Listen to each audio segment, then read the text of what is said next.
once we get live on YouTube, so that the replay will have the question then. Okay. Okay, here's your cue, Tim. Go for it. All right. Well, suddenly on stage. So Coeleen, I just wanted to know what the assignment was for this collage, and maybe you can put it in context with the other Mark of the Self meetings that we've had. Well, we've been addressing the 3 tenets that I think are so important for us as artists, or those of us that are engaging our creative process to engage in. And one is to understand what your mark looks like, what your style is, because it's going to show up. So the more you know about it and the more it comes from within, the stronger it gets. So that was the reason for doing the doodles, was because this is our first mark, and then we develop it. You know, we really develop our doodles so that they go from being scribbles to lines to shapes that are in front of each other, shapes that have dimension, shapes that are speaking to each other, shapes that have the courage to go through another shape, shapes that become transparent, which is probably the most spiritual development of what I just, actually, it was just like I described Jung's individuation process, from the most simple beginning to becoming transparent in our lives, becoming more who we are. Then we went to, what do you have to say? What's your personal voice, your vocabulary? And that led us to 2 poems, and looking at our doodles, breaking them down, listening to them, and elaborating on them in terms of what it is that we want to talk about with our art. Certainly you know both of those well. You know, we could recognize one of your sculptures if we never saw it before, Tim, but we know your style, and we also know your vocabulary, you know, that you're going to be talking about the struggle of life. So those 2 are in place. And as you become more developed, that becomes more developed. Now, the third and final thing is managing yourself in the process of creating. And I talked about these stages that we go through when we're creating, that we make a statement of intention about, this is what I want to do. This is what I said I would do. This is what I'm committed to. This is what I'm looking to have happen. And then we start gathering our materials, our energy, but we start the gathering process of just looking around the studio, looking through our sketchbooks, maybe researching the subject that we were going to go after. And then is the intimation, where things begin to connect. Things begin to come together, and we're putting 2 and 2 together and getting little ideas. And there are also phases, because we might go back through the whole thing again. You know, I need to rethink about, what was it that I wanted to do again? And sometimes we need to remind ourselves of that in order to stay in the process. And sometimes we need to refine that. You know, yeah, that's what I wanted to do, but I'm going to refine that a little bit. And back into gathering again, and more intimation. And eventually that all comes through with a big, all of a sudden. It's an illumination. It's a voila, I got it. And when that happens, often we're in a altered state of consciousness. We can go on for hours in that state. It's very exciting. I'm sure that you know what I'm talking about. You get cold, but you don't know you're cold. You're hungry, but you don't know you're hungry until afterwards. I'm often voracious after that. And during that period, the piece seems to take on its own. People who are writing when they're in illumination, talk about it just falling out. The words just came tumbling out. The sculpture or the painting just seems to be going. It's just moving on its own. And in the studio with students, I'll notice that that's the time when they'll start talking about what they're doing as it. It's another being. It just came to me. It just all of a sudden, you know, and if I ask for more clarity, it can be an abstract piece. If I ask, is it male or female, they know, you know, so it's a moment of truth as well. And then the following that, I think is very important that we reflect. And I recall you talking about taking a sculpture into a dark room and putting a light on it and just being with it. Just reflecting with what's happened, which is what we in our culture pretty much overlook because we're so product oriented. We want to create again as quick as possible. But that time of reflection, of honoring the experience that we've just had, putting it into a spiritual context or a psychological context, or just a sense of gratitude that this has happened. And then we want to show it to somebody. When we've gone through reflection, when we've completed, we want somebody to, hey, come and see what I just did. That we want to share it with somebody else. It's an alone experience usually. And so we want to come back into community and we want to share with community what it is that's just happened. So to be more specific to your question, the collage, we've been talking so much in the Jung classes about how important it is to engage with the collective unconscious, to go to that place for our creativity. And that's what I'm about, which is why we're here together. How do we do that? And dreams are wonderful. The images that come up in our dreams that we can take into paintings, we can take those images into writing. Jung has asked us to do an active imagination with those images. And both, I was listening to a beautiful piece about Marie-Louise von Franz and how she was encouraging her patients to draw, to paint, to sculpt, that they really must be engaged with their collective unconscious. So I've found the collage to be a wonderful way to engage with the collective unconscious. And I've asked people to do a collage about their creative experience or how they experience creativity or what enables them to create, but a collage about their creativity, their creative life. And so that was the assignment that always turns into whatever people wanted to hear, I've noticed, which is just fine.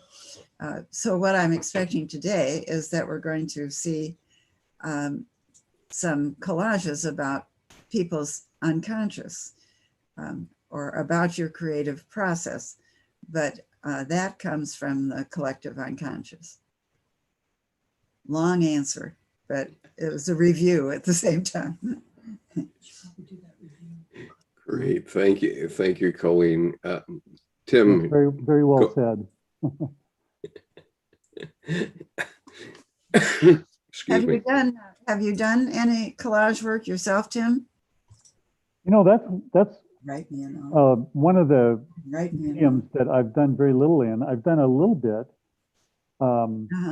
mostly in sort of support of some of my figure drawings, to sort of illuminate or create a kind of atmosphere around figures.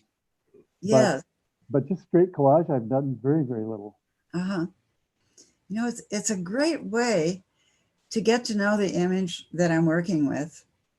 I mean, I do a collage and then I select an image out of a collage that I think I might want to take into sculpture.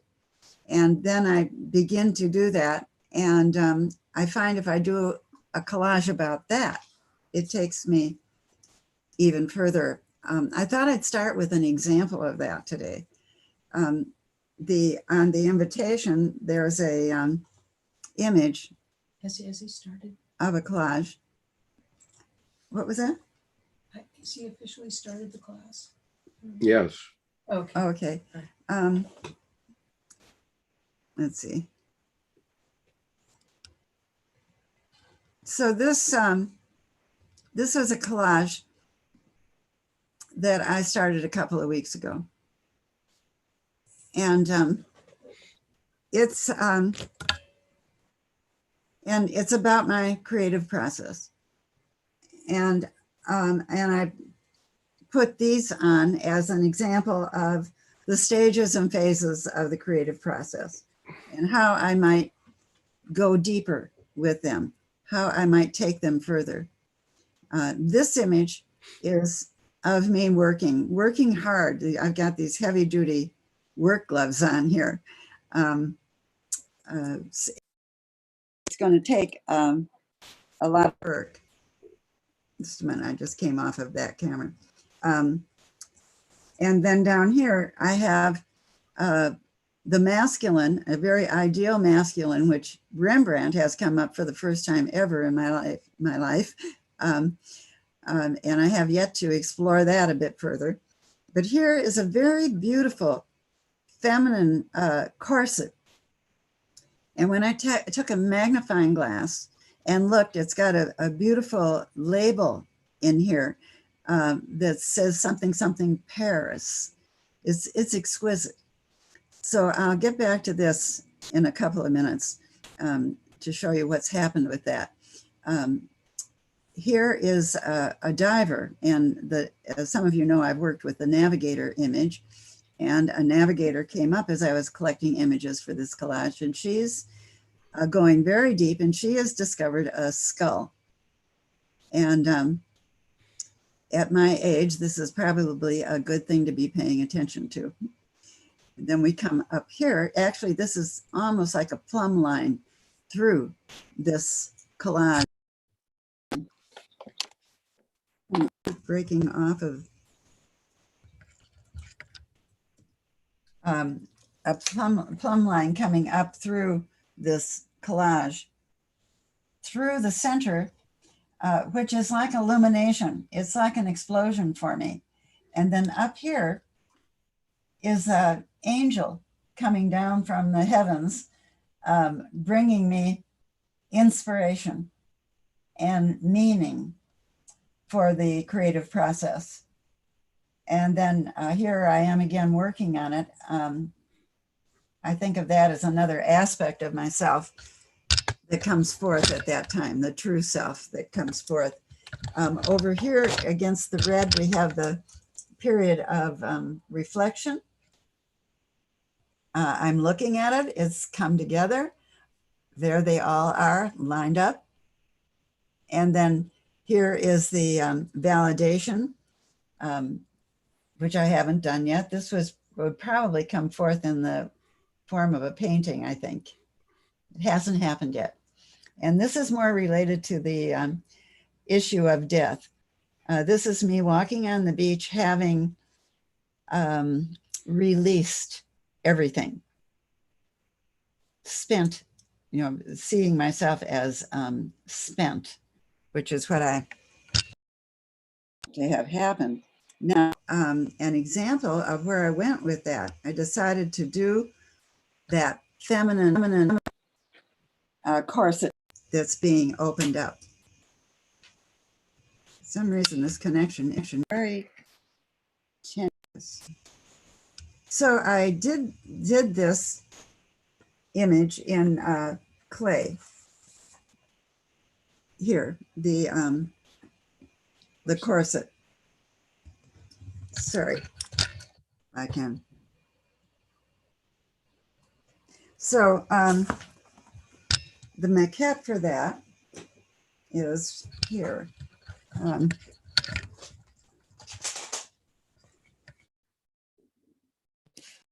the camera again. Sorry to be having trouble with this camera. Here is the maquette for that corset. So she's taking off the corset, and it's very delicate and very sweet and very French to me. This would be considered a maquette, just a study. Now, I wanted to get to know this image better. I felt like she was too sweet.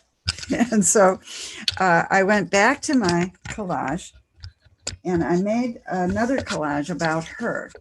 And I ended up with this this is like progressing the idea, but I ended up with this collage about her. How could I take that sweet image to something that's got a little bit more grit to it? And I put this together, and I've been working off of this since. I did another maquette, which I like much better. That's this piece here. And there's a shadow image coming up. And this is being taken into another image right now a larger sculpture that I'm working on. This is sort of a combination of Rembrandt and the French delicacies.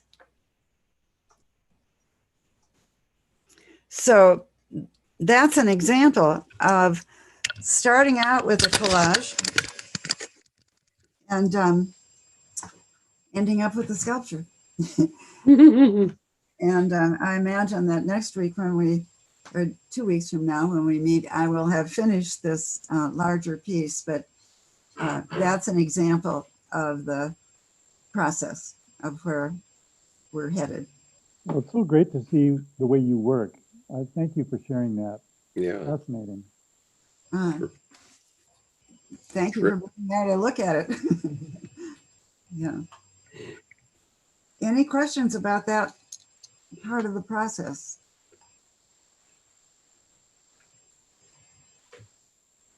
Well, then let's. I have a question, Colleen. So how did you get your image that you used in the original collage and use it in a second one? Did you copy it, or what did you do? Well, I go through magazines to collect my images to begin with. But are you referring to this image, Ming? Yeah. Is it the same image? No, although sometimes I'll make a copy with with my copy machine, and so that I can see it better. But in this case, I went back through the art magazines, and I found, I'm revealing myself here now. We've got Manet's Olympia. So she's going to be part of this story before I'm done. I think I've got a good 6 months of work here ahead of me because here's Olympia, who is very much like the woman that probably wore the corset, right? Sans corset. But these are the other images. So in going through art magazines, I wanted to get to a deeper level of that image and of that sweet little corset. I wanted to get inside of it. Okay. So I went for new images, but I was very focused then. When I do the original collage, I'm just collecting, and just letting it happen as I'm expecting all of you have done. But then when something, tickles my fancy, is a good way to put it, I take that imagery and try to push it further. Thank you. Yeah. So in working with collage, one of the things that I want to share with you, it's been an incredible discovery for me, is the Collage Map. And that map is something that I learned, I believe, from the Jungian women that I met in the 60s, and they told me that about this map, that when we're painting, doing a work of art, that this is a way that you can look at it that will give you understanding about what the patient is doing. So I started using this map when I was teaching up at U.S.C. And found it to be very helpful. I'm just going to do a quick sketch of the map for you right now. And by the way, I looked, some of you may be familiar with Murray Stein's work. Yeah. He also has a map, but it's not quite as detailed as this. So it's when we as human beings put something down, we put an image of ourself first. So somewhere in the middle of your collage, I'm going to be looking, we are going to be looking for what it is that you've put right in the middle. And that has got to do usually with how you're feeling about yourself right now. It's kind of a here and now thing. Then we have the unconscious on this side, and Murray Stein spells that out. He's got the unconscious on the left and the conscious on the right.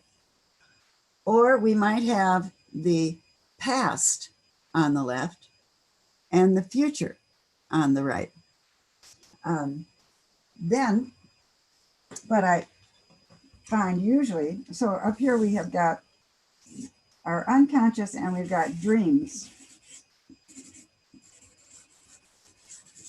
And visions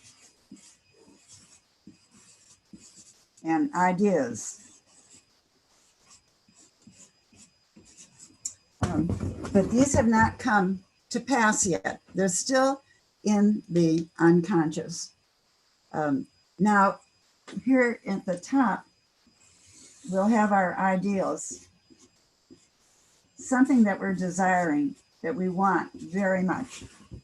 And then over here in the conscious will be our mission. How we're going to do this in the world.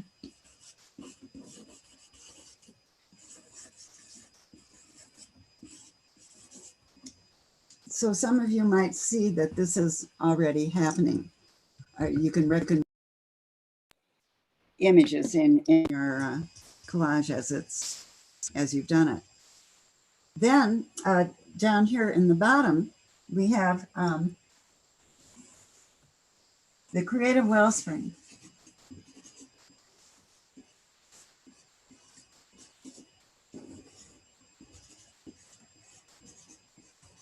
Now the creative, Murray Stein gets his shadow over here on this side of this map. And the Creative Wellspring will be very sensual, very sexual, and very primitive. Lots of times there'll be animals here. All of the things that we've rejected in our society. This is the deepest part of our unconscious, is in the lower left-hand corner of your collage. And that is where the shadow is often resting. And it is called the Creative Wellspring because that is really where it is. The women who told me about this, that's where the meat of your creativity is. That's what wants to come forth. And so we look at the collage that way as, what is it that's trying to get out of the creative wellspring through the self to be activated? Now, at the bottom, we have what we're repressing. Let's see if I can put this up here higher. So, so we have repression. And then over here, we have active. This is doing. And that lower right-hand corner, active and doing, is very important because it can be helpful or not helpful. But it's where you're putting a lot of energy. And maybe that's not really where you want to be putting your energy. So it's a good one to take a look at. But with the Creative Wellspring, it's like, how does this get over there? How does this get up into our ideals? How does it work across the collage? Now, an important part about this, the story of this map, change my camera and be back with you again, is that a few years later when I was in analysis with one of these women, I asked about the map, because I was using it. I had probably used it with, a few hundred people and found it to be remarkably helpful, accurate and helpful. And Sheila Moon said, "What map?" And I said, "You know that map that you told us about when you came to Minneapolis and taught and da-da-da?" She said, "I never heard of such a thing." And I checked this out with all three of them, Luella House, Sheila Moon, and Luella Sibbald. And they all had no idea what I was talking about. So I, one day when I was teaching it, getting ready to present it like this, and I explained that I really did not know where it came from, but I thought it came from the Jungians. Someone in the class had studied with Doris Koff, who is the sand tray therapist at the Jung Institute in Zurich. And she said, it's a little like the sand tray. And so I think that my Jungian ladies did learn it there. And I think they did tell me about it. And I do think that's where it comes from. And I've done, what did you say, a couple thousand by now? More than that. More than And that. we all find it very helpful. Now, one of the questions you may have is, well, what if you know all this? How does that affect, putting things down? And are there any people here who can answer to that, who have done that with me? Like Leah, you've done collages with me and you know about this map. How does it affect when you're doing a collage? Well, I could say two things. In some ways, it doesn't affect it at all. And in another way, it makes me think about what I'm doing when I get to the thinking part. But basically, in the process, it doesn't matter at all. And the other thing that happens is in progressing a collage, it doesn't matter. It just doesn't matter. And then when I'm looking at it with you or someone else, then it gets revealed to me what I've done, and I go, oh, aha, yeah. Yeah. So it's the same process, really.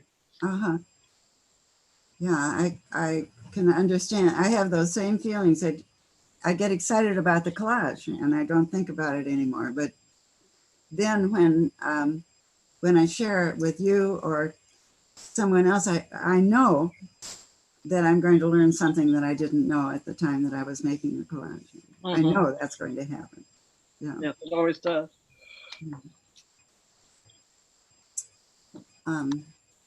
I have a question. Yes. Yeah. Are you saying that you intentionally use this map when you start the collage? No, I'm usually I don't share the collage before. like I'm doing today. I usually wait, but of course, in this case, many of you have already made your collage. And so we'll look at those. And then we'll be talking about the map. But I presented it now, thinking that it could be helpful for all of you right now, looking at your own collage while we're looking at other people's collages. But I've never presented the idea of making a collage with this in mind, which might be an interesting thing to try to do, but I think the excitement of the making of the collage takes over. Well, it happens in the progression when you look at it and you say, oh no, that is not what I meant, or that is not what. Yeah. So, Yeah. I think the idea is to forget about it for as long as you can. Yeah. I think also because the gathering phase where you're collecting images and textures and colors that either repel or attract you, you're in a non-verbal symbolic realm. So when you go to putting the pieces down on the paper, your unconscious mind has this schema inside, but it's not a conscious placing. It's something that just channels through you, really. Yeah. Well, and there are those times, Jessica, don't you think, when you know the two images have to go next to each other? Oh yes. Oh yes. Or you know that image has got to go there on the page. Yes, it can't go anywhere else. Yeah. Yeah. It starts speaking. It starts speaking symbolically. Mm-hmm. Well, yes, Jordan.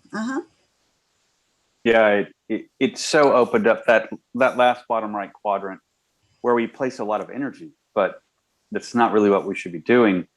I have a concept called, well, depletion equals misspent efforts. So there's always a piece of what am I going to call like a gardener from my process?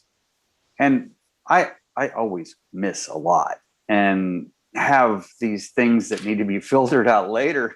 But on this collage, using that bottom right, I looked and went, oh, all that stuff's there. Okay, bye. Like, Yeah. and you it's like a little kid with the slate and the plastic. I just went, Yeah. let's go to the bottom left. Yeah. And the focused, actionable, creative place of creation, the Wellspring, was there.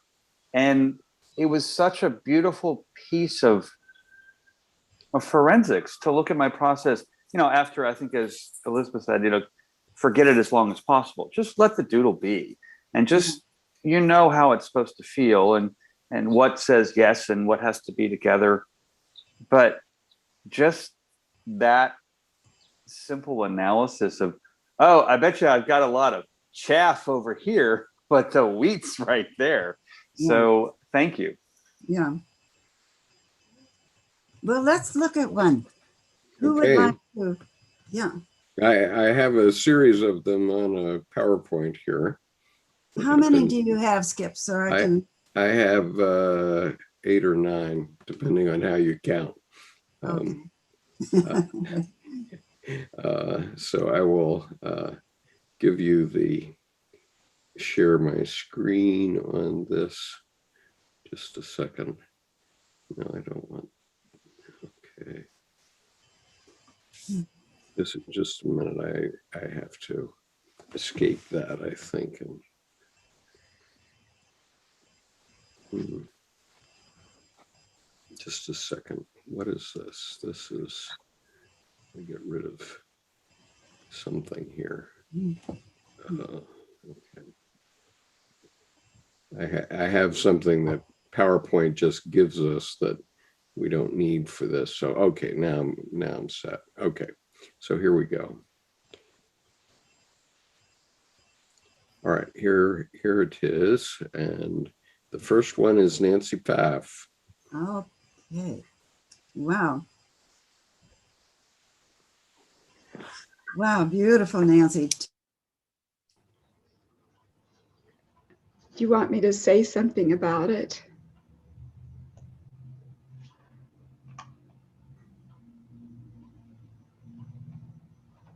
Can you hear Coeleen, me? can you hear Nancy? Coeleen?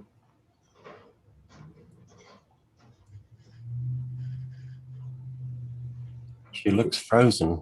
Yeah, Coeleen, did we lose you? Oh.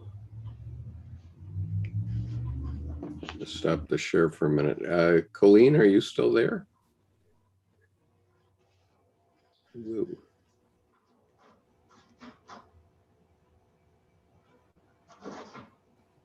Okay. I think she dropped off for a minute. I'm sure she will be back since she is the guest of honor here.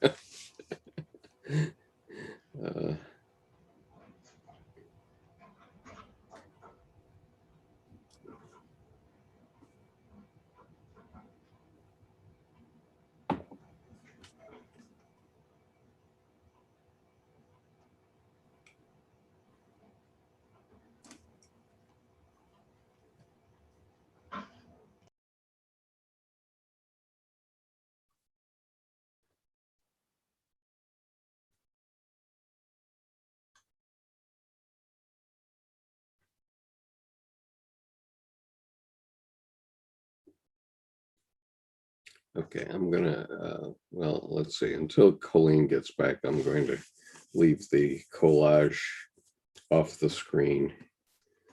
I'll try to place a call here. I texted Kathleen, Skip. Oh, you did? Yeah.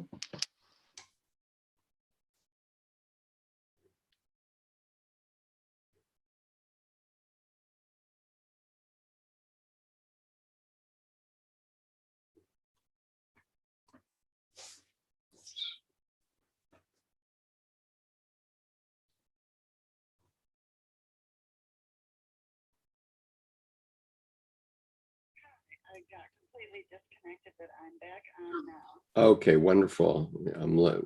We're looking for you, so. Okay, bye. Okay, she got completely disconnected, but she's back on now.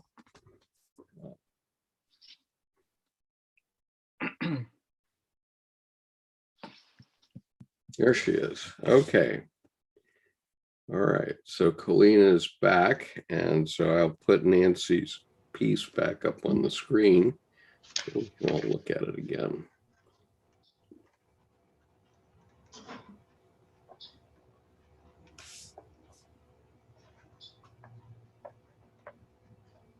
Here we go. So the name of this collage is called Reality. And I had an experience recently with the dark side of the self and really felt I'd lost my mind for a while. But what came after that was a great opening and freedom without as much of the ego bothering me as before. And where you see kind of in the middle there, some branches. Yes, yeah. That represented something that came up from the deep unconscious that was just very overwhelming. And as I thought about it, I remembered something Hillman had said. Is it James Hillman? Yes. Yes. He had said that something can come up from the deep unconscious that is a part of your tortured self, comes up from a deep place, and it opens up hell, so to speak. In other words, light consciousness comes into that particular part of us where there was not light before in that darkness. Yes. So there was an encounter that was really painful and difficult and shattering, but then freeing. And so I've written a little poem about it. Oh, would you? Yes. We're blind to the otherworldly, intimately present in us, intent on one thing, to incarnate. Resistance is futile. Crucifixion is certain. fools if we think we can shape this. We're being forged into truth, beauty, and love. Absolutely. Beautiful.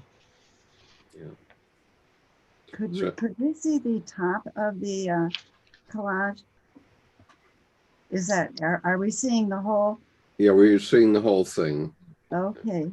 The opening at the top is so beautiful. You know, where if we think of the ideal being up there at the top in the center, how would you describe that area at the top center? You're asking me, Coeleen? Yes, yes, uh-huh. To describe that dark area? Yes. What about that area? How would you describe that area? Well, when I was looking at the image, it was part of, it's hard to put into words. Yes. It is the divine awareness.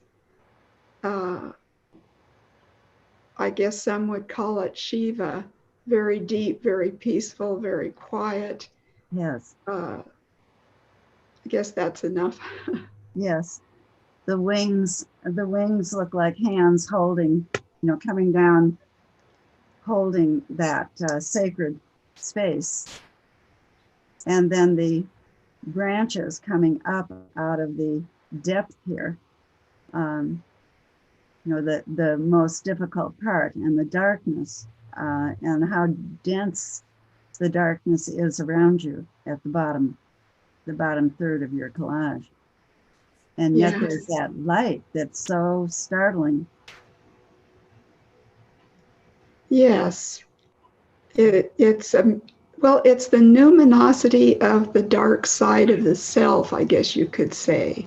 Yes. Yes. What a beautiful way to put it. Is that the blue shape that's at the bottom, right above the light? Tell me about that. Well, again, it's a little bit hard to explain. Yes. I had an experience of what some call the fullness and the emptiness. And it's an experience one can't describe. Uh-huh. Yeah. And so that represents it, and it's kind of in the oval shape, Mm-hmm. as the idea of the self. It's very, when you talk about the numinous feeling, or the numinous experience that you've had, that blue throughout, as it continues to be a part of the whole story. It comes up into the birthing, you know, it's part of the whole story. And it's also, blue is, for many, it's a code for the feminine. It's the color for the feminine, whereas the gold is the color for the masculine. And so there's a beautiful coming together of masculine and feminine here. It's really, and then were you aware of the of it as a portrait of yourself? Not at all. It was much more, well, I shouldn't say that. I recognize it as myself in the sense that I am arising from divine awareness. Yeah. Yes. Yeah. But I don't recognize it as myself, as my own personality. Okay. Very beautiful. Thanks, Coeleen. I'd like to say something, if you don't mind. The instant I saw your collage, Nancy, the top looked to me like a Native American Indian shaman dress. I mean, feathers when they do dance, you know. Have you seen that? And it seems like a guide that's directing you. Mhm. Hmm. Yes. So Nancy, would you send me your poem so that I can add it to the description under this video for afterward? Oh, yes, I'll send it to you, Skip. Thank you. Thank you. Uh-huh. Okay. But also, I think one other comment about Nancy's collage, since I was talking about the map, some of which applies here, but one of the other things that we've done is work with sacred geometry.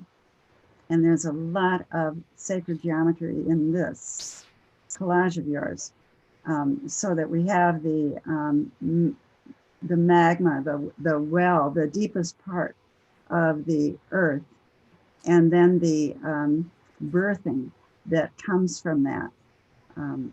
The birthing of the feminine, birthing of the light that comes forth. The whole layout of the sacred geometry is here from, you could read the chakras up through your collage. Absolutely. Yeah. Could you say more about that? Reading the chakras? Well, the first chakra would be the light at the bottom, which is right at the bottom of our spine. It's that upon which we sit. It's that upon which we are connected to everything, our bodies. And so it's the first chakra. It's the I am. And when one is born, and you hear, I hear it in your poem, and I see it, the birthing process of everything is dark, and suddenly there's light. It sounds like a birthing process. So we have the first chakra. The second chakra is I am woman, I am female. And then the third chakra, so that would be in the genital area. And then the third chakra is the roots and all of the light around it. That's the dantian. It's below the navel. It's where your energy is, so that the roots come up, and then there's that light around the roots. It gives it all of this light. And then we burst into the fourth chakra, which is your heart. And there's this spinning kind of around, it points right in to your heart. And then the fifth chakra is the voice. It's that little opening. You can see the heart, the spirals around the heart, and the heart opening just like a heart does open. And then you have this voice that's coming up to the top. And then the third eye of wisdom comes in right above that with the hands and the light, and then it comes out the crown chakra at the top. So the whole Kundalini energy from the bottom coming right up through the middle of your collage, all the chakras are there, which is why it would be such a full experience. It's beautiful. Thank you. I hope you have it someplace where you can be living with it, seeing it. One of the difficulties I had was with the glue sticks, because the actual collage has ripples in it. Oh, uh-huh. Yes, So, that can be, if it's something that you thought that you wanted to frame, a framer could take care of that. oh, thank you. Yeah, it's worth it to me. Terrific discussion. Coeleen, thank you. Okay, moving on. Is that all right? Shall I go to the I just had a comment. Can you hear me? Yes. Yeah. Oh, my first thought is it reminded me of something about it, of Georgia O'Keeffe. And then the more I looked at it, I thought, oh, of course, Judy Chicago's dinner party, just the design of the feminine, and in a sense, the birth of perhaps the shadow, the dry branches. But yeah, it'd be great to look at Chicago's dinner party. Yes, yes, it has all of it, doesn't it? Yeah. And then the O'Keeffe landscape across the bottom. Yeah. Mhm. Thank you. Thanks. Okay, next is Jerome. Jerome Weddle. Yes, Jerome. Yeah. So you tell us about this, please. Okay. Yeah. See if you can get it up a little bigger. Skip just. Yeah, I have the problem with this design element in the upper right there that keeps interfering, but it's given to us by. Oh, good. Yeah. All right. Good. The title. This isn't part of Jerome's work here. Right. The title is Separation. So I didn't get a chance to go out and buy any art magazines, but I just had, the only thing I had available was the New Yorker magazine for the last 2 months. It's a weekly magazine, so it's about 8 issues. Oh, you So did I figured, very well. so I figured this might, reflect either New Yorker magazine or what's going on in the current world, because they do the current events is what they cover, and it's pretty broad. And so I just went through these magazines, and I was attracted to something, and I just pulled it out, like you said, and I got it all together, and I didn't think too much about it until I sat down, and then I liked the idea of using the black background. So I said, okay, I'm going to use the black background. And so if we kind of follow your map a little bit, the center, the center, you see an eye. Yes, yeah. And so that was an image that was there, and you see the different quadrants. Wonderful, wonderful centerpiece. And then up above is the COVID map.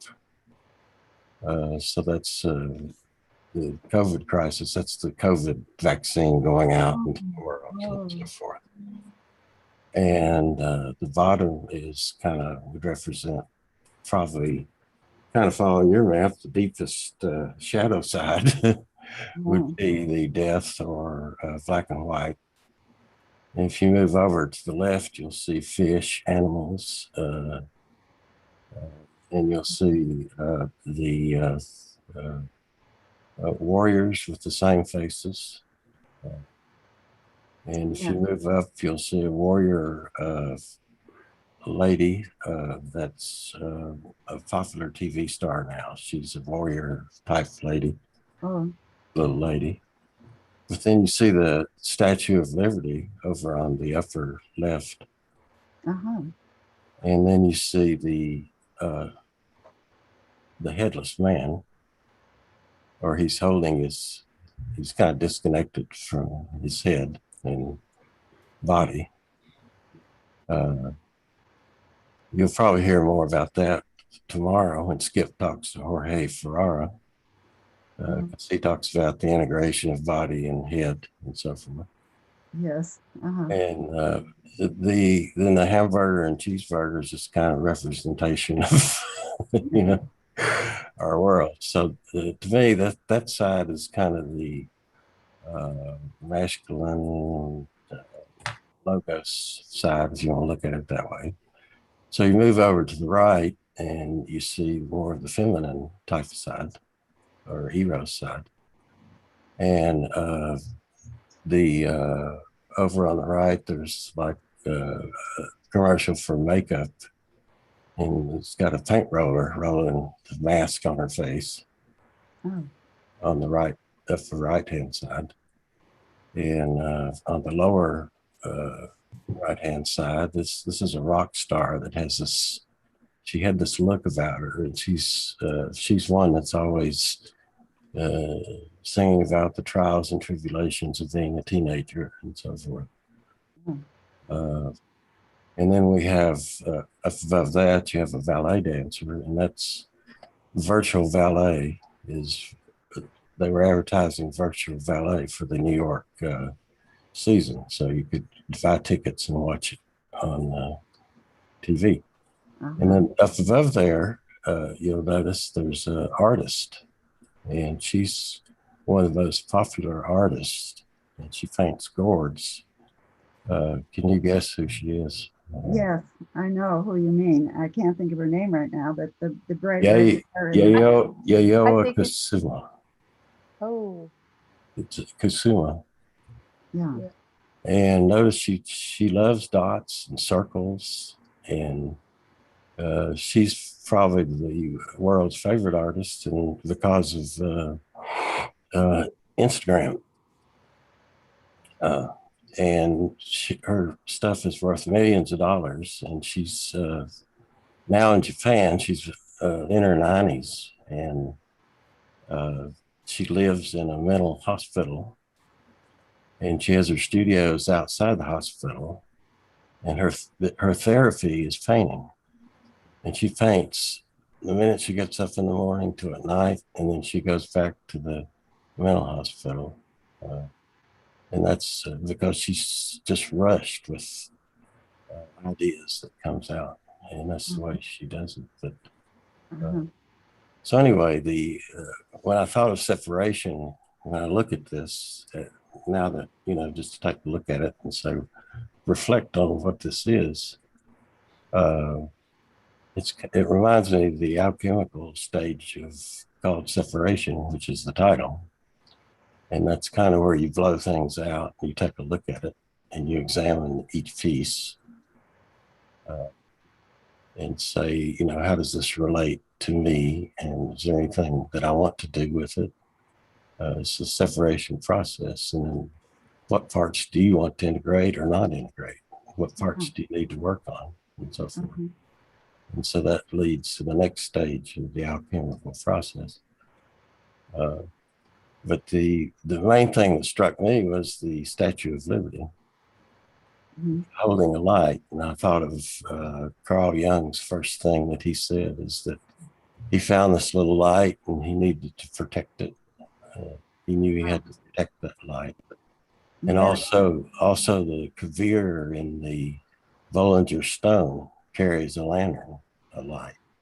And he goes back and forth between the different realms here and providing light to the realms. And so that's just, you could take each of these items and just, as Skip says, sometimes you can write a book about just one particular subject here. Yes. All the characters are here, Actually, if you were to write a book about this collage, who would be the protagonist? What image? The protagonist would probably be the upper right, the person with its head cut off, or on the balloon, his head on the balloon, the separation. The character. On the left, up on the left. Let's see. I don't know if I've got right and left mixed up. That's it. That's it. Right, the separation written on the right. Right. Yeah. It's the figure of the head. And did you say the protagonist might be the person that's there with separation written across the front? Right. Yes. Right. Yeah. Because that's what the current situation of our culture is in. And the protagonist is the one that needs to reattach his head to his body. Yeah. Program. Yeah. And is the person that's is the protagonist aware of the Statue of Liberty? Probably not. And is the person that's next to her that's holding his head like a balloon, is he aware of the Statue of Liberty? No. Even though they're similar, he's holding the balloon up, and that's his light. He thinks that's his light, is his head. So he's shining. But then the one part that I didn't mention, there's a little figure down below the hamburger. Yeah. Standing at a crossroads. And if you look at, kind of equate that to the central eye that I've shown, that figure, the whole image is like it's a crossroads. Yes. And so I'm the victim, or would be, it's related, the crossroads is also related to the cross. Of And course. crucifixion. Yeah. And so that's kind of where these factors come together, and you crucified them, and from that you can balloon out from that. So I think your story could be a very interesting one, Jerome, really. I mean, I've talked about progressing collages ahead with the images, but you yourself said, a story, and I'm wondering, with the protagonist being there behind the title of your collage, which would probably be the title of your story. And how can, the one thing that strikes me is the light that the Statue of Liberty is carrying. It's the one very real thing here, the color. lovely. Yeah. And it's kind of that, for some reason it was red against black, But well, if we look at the Creative Wellspring, and how the feminine is probably this dark part where the fish are. Right. You go deep into the unconscious here, into the water, and then so that's the feminine, and the feminine comes up through the Statue of Liberty, because the masculine is very foreboding. Kind of scary. How's that feminine going to get through those guys, who are so tough? Yeah, and she comes out through the Statue of Liberty, and so be interesting to see a collage about the feminine with the Statue of Liberty in the middle. Oh, cool. Yeah. Letting that separation. You've identified the separation in our culture, and the separation between the head and the heart, and then there's a separation between the masculine and the feminine. Right.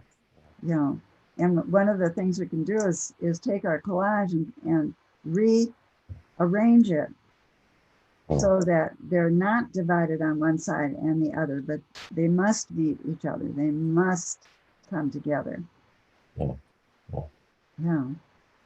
It's interesting. It kind of follows your map that you described beforehand.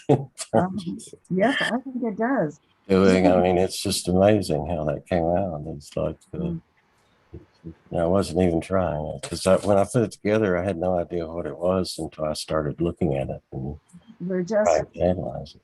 Yeah, we're just human beings. We do what human beings do. Thank you. Thanks. Okay. I apologize for having that break in frame, but I had to check to see if anyone else was waiting to come in. Oh, that's okay. All right. Yes. So next, are we ready to move on? Yes. Okay, Louise Wallach is next. Louise. Wow. Well, boy, Coeleen, and hello, Skip and Coeleen and everyone else. It's so nice to be again with you all. When I heard the map that you talked about, Coeleen, boy, that just like this, my piece seems like it's a roadmap from everything that you said. And I mean, I can just, it was a great piece of information. And I really feel like someplace I unconsciously did everything in this work. I guess I could say this about it. There's something that that's brewing in me that really has to do with my place in nature. And that's why there's a lot of nature in this work here. Nature and community, both things. And those things just stood in front of me when I kept pulling images out. And what I found was I couldn't get over how many dark background images that kept coming up. I wasn't interested in light colors. There was nothing frivolous about any of the pieces that I kept choosing. And they all, to a person, to a figure, they were all with dark backgrounds, every single one of them. So that, I mean, that, I don't know, maybe I don't know. That's something that was just important. I'll leave that to you, Coeleen, but then I could say some more. So, well, no, carry on. Okay. With All how right. I feel like the map fits for this. Okay, well, look at who's in the center of the map. That must be me. That is me. And there's a woman watering plants, you know, the light's coming in, the golden light there. And actually there are two things that are, they're half of a portrait that is covering the words that went below. But what's above each of those half portraits with that woman, do you see where I'm talking about right in the center? There's a darkened rectangles on two sides. And above those rectangles, if you put the two rectangles together, it's a portrait of a kind of a Spanish, something like from you know, a long time ago, an ancient Spanish conquistador, like darkened figure. So above each of those parts of the portrait is what I can control on above her head, and where the spray of the hoses is what I can't control. Those are the words that were part of the image there. So that's kind of running around into myself now, things that I can control, things that I can't control. And I covered up the things that they said below because they didn't relate to anything that I could do. So what I did, covered it up, and it was like, well, if you put the portrait together, there's a whole figure there. And basically what it is when you have control of things you don't have control. That's your life. You know, that's what's going on. So, and then there are these two columns, I had to say, there are two columns outside of that woman with the hose, the left and the right column. And the blue part of it was an image of, I think it was bridges along the Seine River in Paris. But the point was that they were bridges, and that's what these two things are. These are bridges, and that's my need to have bridges from other things to the next thing. And alongside of the bridges are some of the phrases that came out. It says friends who create together, and the other side says friends who inspire each other. And I have to say that this group has been this experience for me. I felt inspired by people. I felt the need to create more, Coeleen, with your wonderful instruction. And this came out through this work here. It meant a lot to know that these words could be part of the support that I had. I have that need to feel the support of friends and feel the connection and community. As you can see, there's the word community down below. And the other interesting thing to me was when you talked about the lower left, that is the dark part there with those little green footsteps. Those that are to me. Oh. Do you see where I'm speaking at? To me, it's my lower left here. Yes. What was this was like coming out of the muck, coming out of the mud, out of the darkness, these kind of light footsteps moving forward. Now, where they're moving, I'm not sure, but I could feel that that was the place. And I knew that that was the place I wanted to put it, in the lower left. It just felt like that was the right place.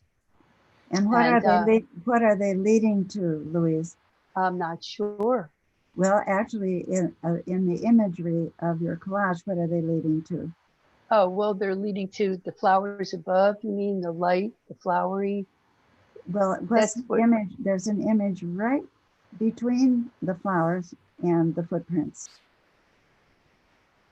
There's that. Oh. There. What's that?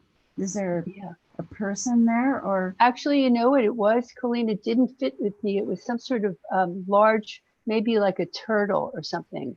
And I cut it out because it didn't represent anything that meant something to me. But what I put in its place was flowers, darkened flowers again, flowers in things that are growing maybe in the muck that's there. What I if you have- were to put the turtle back in? Well, it came with a picture, that's for sure. I'd have to find it, but why do you speak that? Why do you say that? I'm curious. Well, Why there's- did I take it out is the real question. Yeah, yeah, it's you know, to cover it up with flowers. I just am wondering about the turtle itself, you know, because it would be I just wonder about it. Yeah. It's where we often put animals, is in the lower left-hand corner, particularly primitive kinds of animals, and the kind that would come up out of the muck, but whose footsteps actually leave light. Look at those green footsteps. I mean, something very magical has walked along that muck. Yes, that's true. What I think is interesting is the shape of this cutout is the shape of a volcano. In fact, it's the shape of Mount Fuji. Wow. And of course, in that lower left quadrant, you have energies that are pent up. Yes. And the kind of a fire energy is somehow the fire is beneath all that muck. Yeah. And then you see the explosion that comes up in the flowers. Yeah. Yes, it's true. And what is the container that the flowers are in? Actually, it was a broken vase. It's actually, I tore a beautiful glass vase that I saw a picture of and just ripped it apart down the center because it seemed too perfect. It was too perfect. It needed to be in two parts to me. So it's a container which has a break in it, holding those lovely dahlias that I see there. And I don't think you could see it, but there's a little part that kind of is a little extension of the dahlias, and the word that is in that little part of the extension there is, it says pale fire. Pale fire. That's, I guess it's the actual name of the color of the dahlia. It's called pale fire. And I thought that was interesting. I didn't want to take that out at all because I'm not sure what that means, but it does mean something to me. You have a lot going on here. It's a terrific collage. What do you have in the center at the top? Well, that was what just struck me. Again, it's actually, well, okay, below that center thing, it is a church-like structure. It is a religious structure that had a religious symbol at the top, like maybe a cross, and that didn't suit my need exactly. So what I put at the top there is flowers, is nature. So it's maybe a temple of nature, and you know that's my that's my need to. That's my religion. That nature is my love of nature and care for the planet. You know, my stewardship. That's the part of it for me. And right below that is, you see, it's a blue, kind of a blue line that's leading you to the temple right there. But below that is what struck me as something very important, is that it says restoring the common good. And for me, that's the direction that feels like what my religion is. It's a restoring thing. It's not a tearing away. I don't tear things away. I'm a steward of things. So that is what showed up for me in that place. One thing I would comment is it's difficult to not have very much time to work with each collage, but still a lot is happening, isn't it? Oh my goodness, I want to comment on this though, is the pathway that has been delineated in your lower left-hand corner.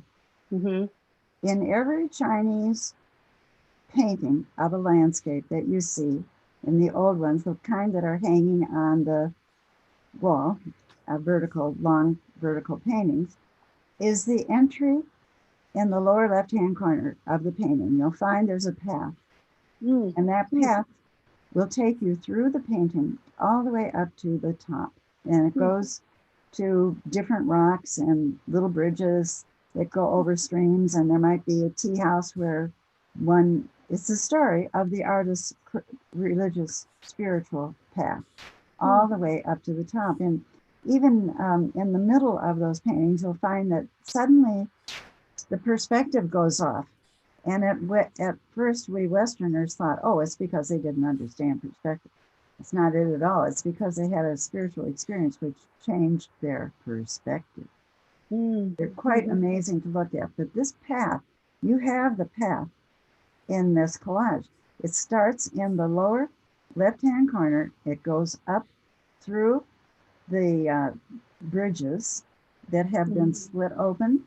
And the path goes right up through the self to the blue light that you pointed out, which leads right into the chapel, the church, the cathedral even. You see the path? I do actually, yes. Yeah. Yes, I hadn't seen that before you mentioned it. Yeah. It's great to see. If there's one suggestion I could make, it would be to find that turtle.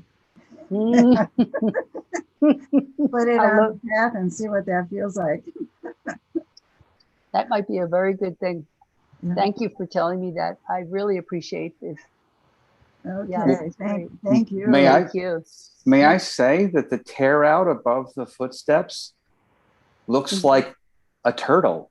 This dark blue shell and then this orangish black head. It's as if you remove the turtle, but that the shape has this blue, like the dark flowers shell, and then this orange and cerulean, or I'm sorry, cinnabar kind of green and orange head.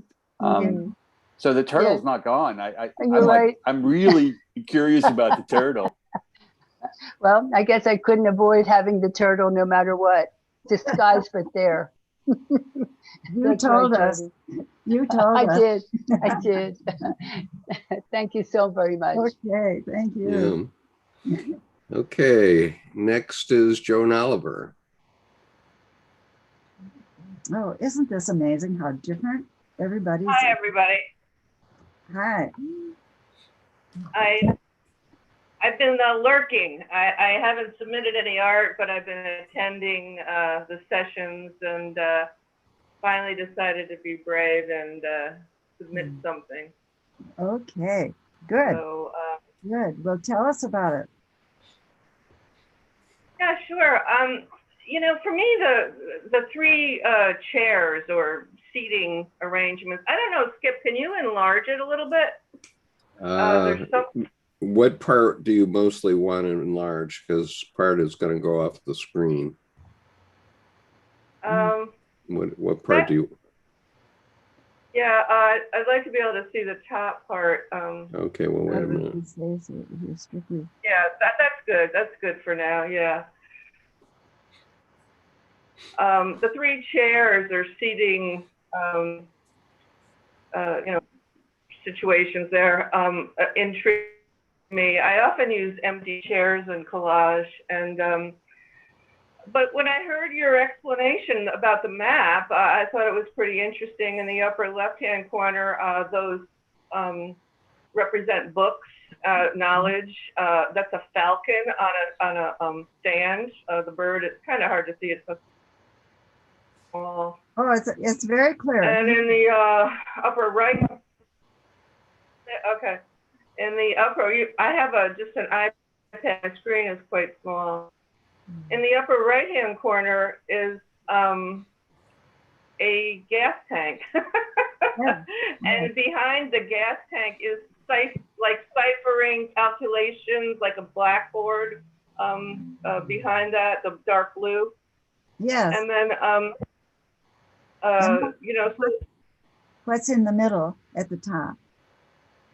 Well, it's the moon at the very top, a full moon, and then it's like, it kind of reminded me of the chariot from the tarot. It's two horses and a charioteer. Of course, I didn't know what any of the, you know, what the map meant, so I just put it made the placements as to what appealed to me. But I like the fact that he was moving from left to right. And now that I learn that the left is the subconscious and the right is the now, I'm excited about that. Yes. You know, things from the unconscious to the conscious is exciting to me. Yes, you're bringing the knowledge from the books over to the right to be taught or brought out in some way, to be brought out into the open on the blackboard. Yeah. And then in the middle, below the bridge, the arch, we have the stream, but underneath that, dead center, which is, the me part, it's actually elevated highway. It's kind of hard to tell. It's curves, but it's inner city, like elevated highway. Yeah. Illustration of that.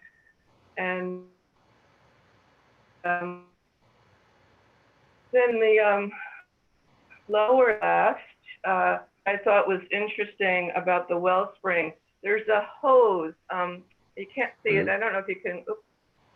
If you can move the down to the bottom. There's a hose coming out of the wall of cement blocks or cinder blocks. It's a little bit to the left. It's you can't see it right now. But it's like a water hose coming out, which I thought was interesting as a wellspring. And yes, that's wonderful. That's the best. It's funny because very meditation for me growing up, and the fact that the spring, the water is coming from the cinder blocks intrigued me. And then in the empty kind of hallway is a tower, and it seems like a very phallic symbol in the empty, empty hallway. And then over on the and the whole thing. There's one set of words to the right of the tower. It says structure and metamorphosis. To the right of the tower in white pillar, there's a word structure and metamorphosis, which I thought was interesting.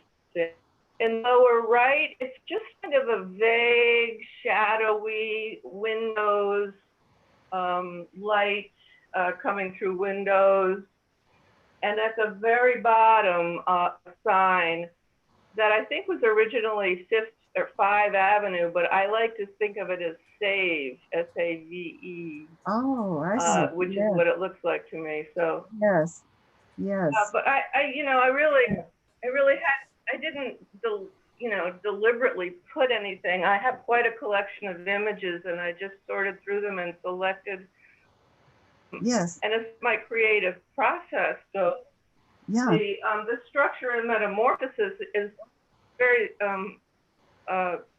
significant, because I often have a lot of structure, but then the images transpose and metamorphosize, or however you say that word. And so I thought that was fascinating. So there you have that's the image. Yeah. It's wonderful. The image in the Creative Wellspring is very masculine. It's very phallic, but it's also very feminine because it's in this open hallway. So it's like the masculine and feminine are there. And a way to look at your creativity is to look at your masculine and your feminine. And it's such a repeat of the image in the upper right-hand corner of the gas station. We see it again, except it's been turned into something else. And the metamorphosis, I think there's so much for you here. The empty chair in the very middle, I would say, this is you. And the other chairs are blank, but this chair has got a lot going on in it. And you're looking at an elevated path. So the path is being elevated by the knowledge that's in the upper left-hand corner, the books, and being brought out over here to the right-hand corner.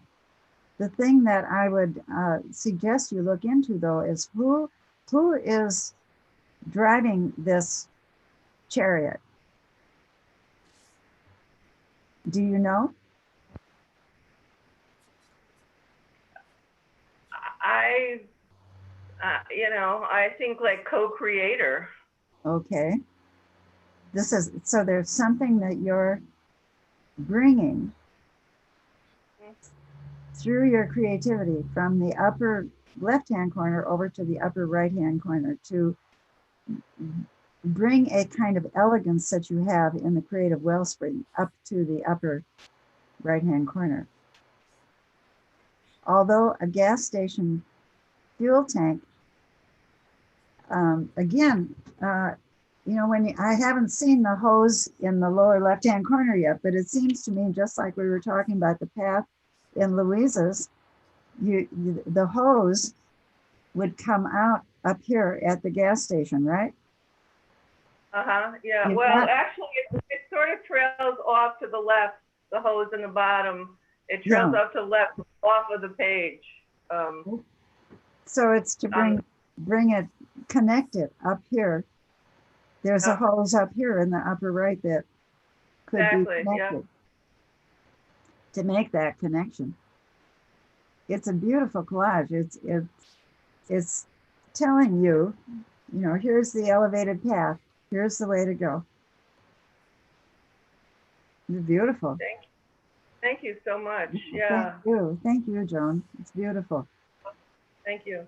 These just always amaze me about how intelligent our unconscious is. We just don't give it credit for being as conscious and intelligent as it is. Beautiful. I'm concerned about the time because we have another half hour or so to go, but we have a few more collages to go. We only have two more collages and then mine. Oh, good. All right. It should be okay. Okay, wonderful. That's good news. All right. Well, then let's. All right. So the next one is Jordan Hoggard. Jordan. Yes, Jordan. How did the map sound to you? The map sounded wonderful. And I did two things. One, I was looking at my process for the map to share with the group because my architectural process and my art process, I realized was very, very specific, but I'd never written it down. And I thought, yeah, the paper's clear. Paper's clear. I make a mark to see how I feel. How's my hand geared? And then I thought, that's withholding to the group. There's much more. So I decided to turn my phone on record as I started because I didn't want to interrupt my process, but I wanted to survey it. And so I just spoke to my phone, and it's not really a poem, but I just dictated with the big collage as I started. And I'll read that, and then I edited down to the bottom quadrant on the second edit.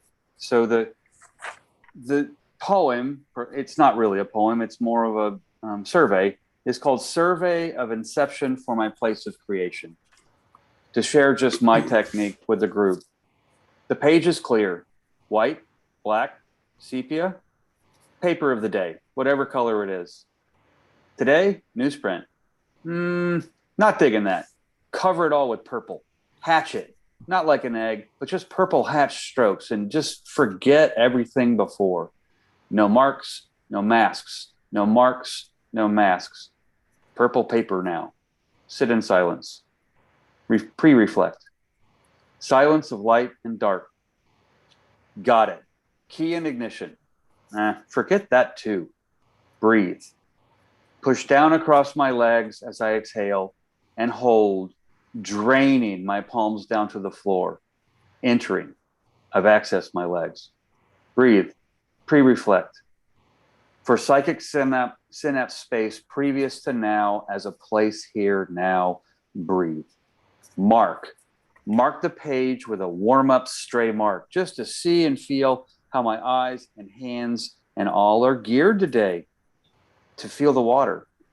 The page is clear no more. That's gone. But now the path is clear. Butt in the chair. Nope, not today. Feet on the floor standing up. Don't forget to still buckle up. That's probably important. So sidestep that clutch to swim drive this thing, because the unconscious is on the right already and the present remembrance future is on the left, but they're confluencing now with me as self in the center. Go, Thonic Numinosity. Go together and just start glue sticking stuff and marking. And so that I like that, because I don't think I've actually ever said, I mean, I could probably bullet point that rather than a poem, and it was just so expressive. And so there was this, that was the initial. And Skip, if you could then go to, I then edited down, It's cheated. on the left. That's on the, oh, is it? Okay, there we are. On the left, could you just zoom in on just that quadrant so I eliminate the chatter of the big one? Thank you. And so I visually edited the story to be the once upon a time of quasi bottom left quadrant. How to plan. And I couldn't cut off the Asian woman with the book's head connected to the Bronze King. And I couldn't cut off the face of the pink man, which is kind of me, that's crossing to the other quadrant. And after I sent it, I realized, oh, I should have, because it would have been more transcendent that they broke the border and they went beyond, but I didn't. So here's where the square was. And there's me sitting on the rock, except in the middle of the day. And that was my mountain climbing story, accident, thing. And, oh, Skip, it went away. Yeah, I'm sorry. I have a couple people to admit to the session. Oh, cool. I'll bring it back right away. Okay, it's coming back. Sorry. No, that's fine. Segues are part of life. So we had to get Gilda in here. Awesome. So he's looking up. He's in this circle. He's in this place. There's Coeleen informed me that black and white features are not manifested yet. So there was this black and white Amenhotep down at the bottom underneath the me character in the circle, and I had pinked him. So in a sense, there's a warming up to be born. So something's coming. Yeah. But I don't know what it is. So comfortable with not knowing. But then I liquid papered the ureus out of his head into my circle, and I went, it may be closer than I think. And it may be snake ass bit. I better be looking around. But what was interesting is this path, 45 to 60 degrees from that circle up through the pink face head. Yes. That goes to the other Amenhotep. So it was self to self, historical friend to future friend, because that was in color. But what was interesting is the pink face on the left actually came out of, I got a chuckle and a kind of a wry grin when I just started squinting and not looking at all the beautiful nature chaos of the images, and started looking at the outlines of the tears and the cuts, and thought, oh, Coeleen's technique where you paint it, let it dry, and then go back and see what you see, and the coastlines of how the watercolor or whatever paint dries. So I started looking at the jigsaw puzzle of the cuts, and I looked and I went, oh, look at my head. There's a face with this forehead and nose. And so I took out the big marker and drew them in just on that cut. Good. So that became, I think, the primary piece too, is to listen to the overlaps and connection. Yeah. To listen to the overlaps and connection. And my title was Perennials Within. And I've got a lot going on right now, and in a lot of wonderful ways, and a lot of wow, okay, knock me into the wall, drop me on the floor, get back up. And so it's good stuff. But so that's where the process went from the big one to then the creative wellspring of the bottom left quadrant. It's beautiful. And you're the guy with the red shirt, you know, there's one other thing that I learned about looking at something like this is to follow the red. Where is the red? And follow the red. And he's real. You know, he's the real one here. Most everything else is a work of art, a sculpture, but this is your real person with your, what does it say on the rock about the plan? It says,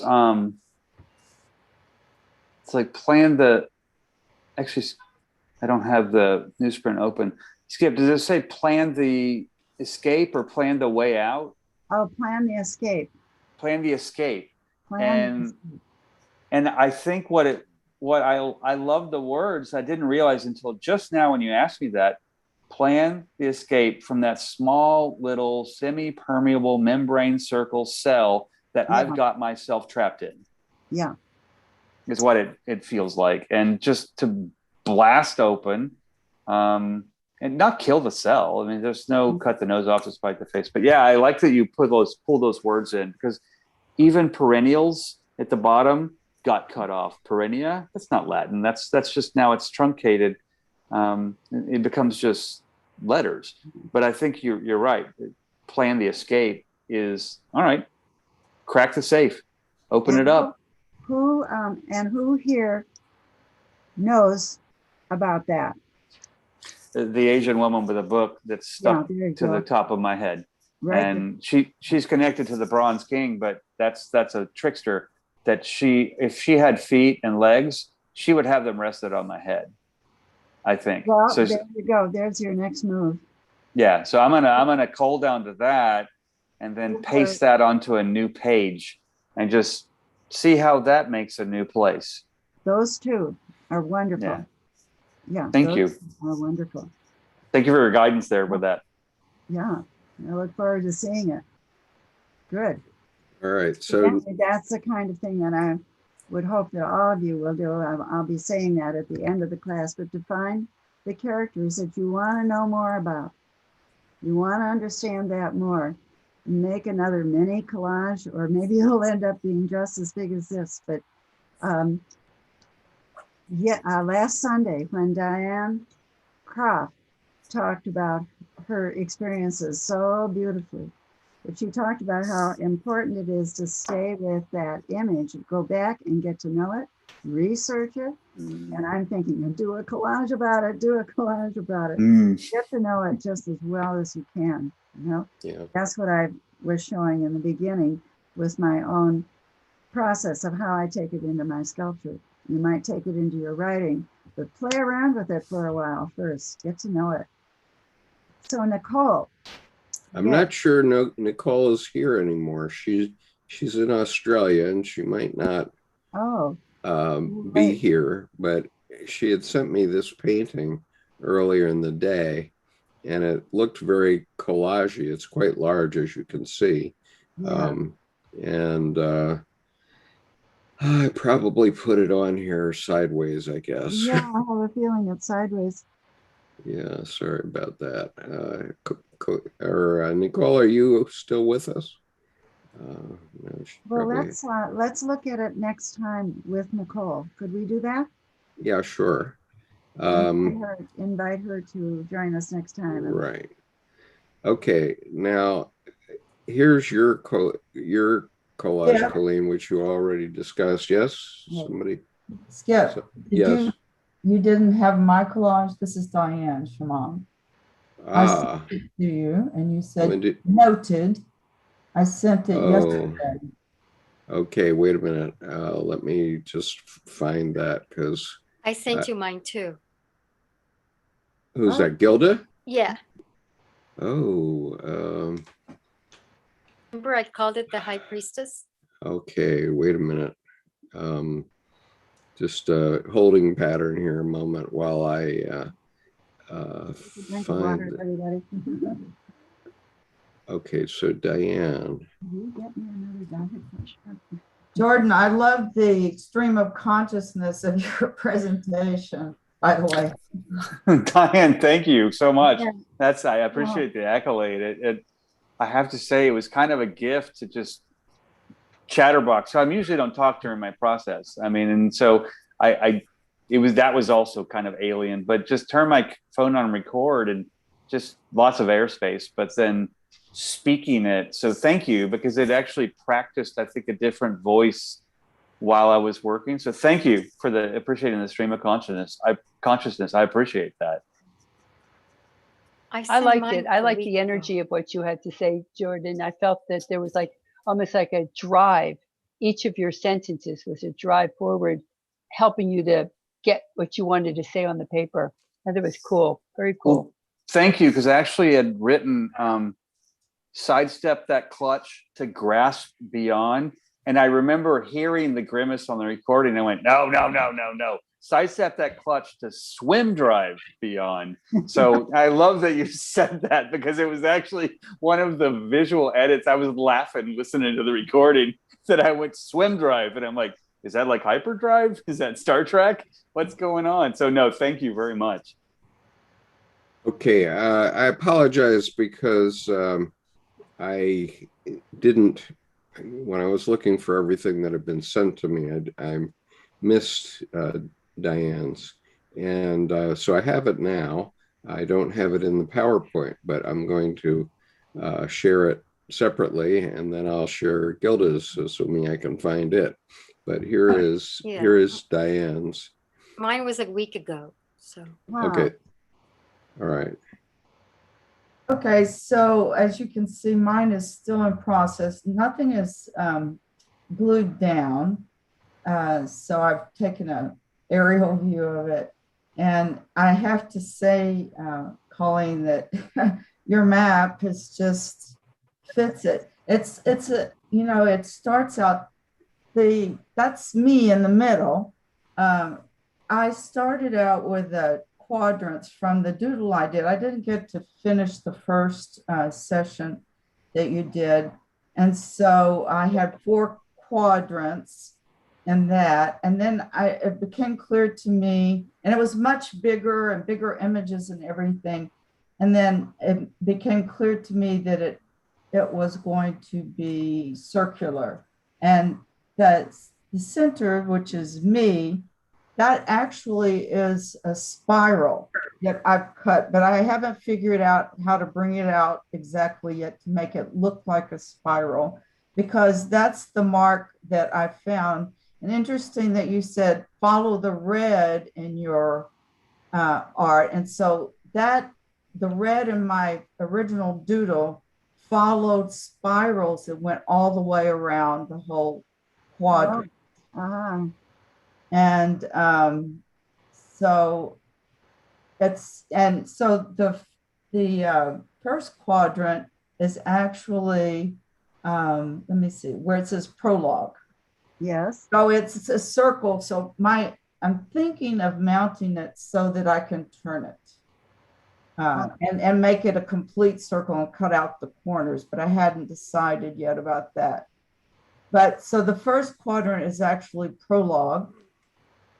The second quadrant is experience. And then the other one, the third quadrant is choose.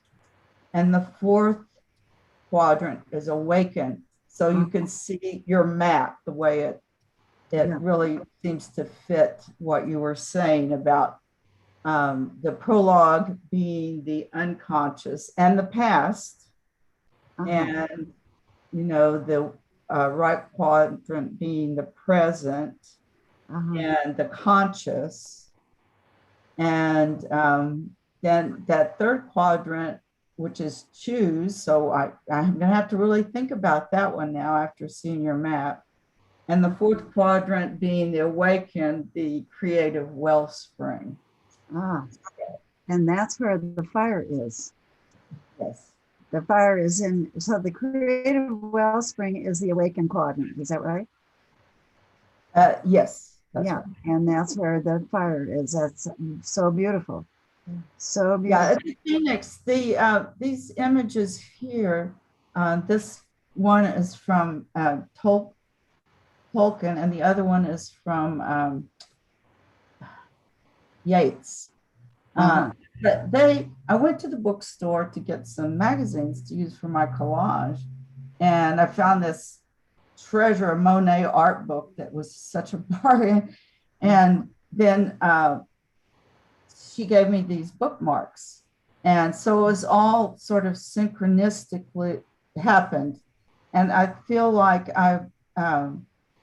so the circular, I didn't title it, but really it's about wholeness and relationship of the smaller self to the larger self.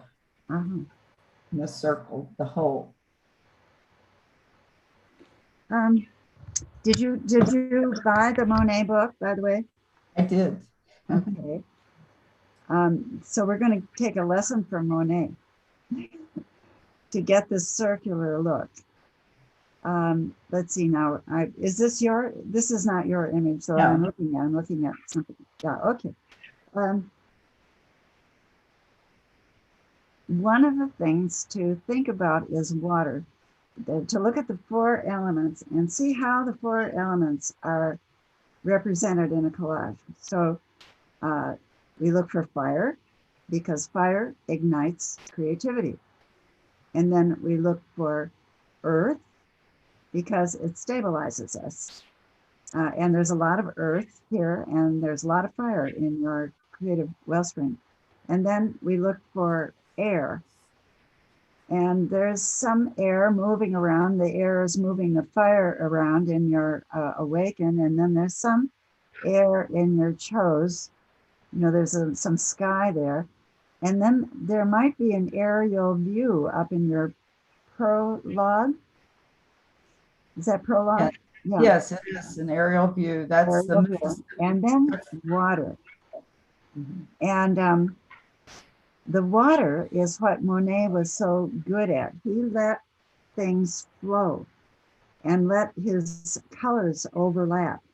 And so, and you started out by saying you wanted to get the effect of a spiral moving. So I don't see much water here.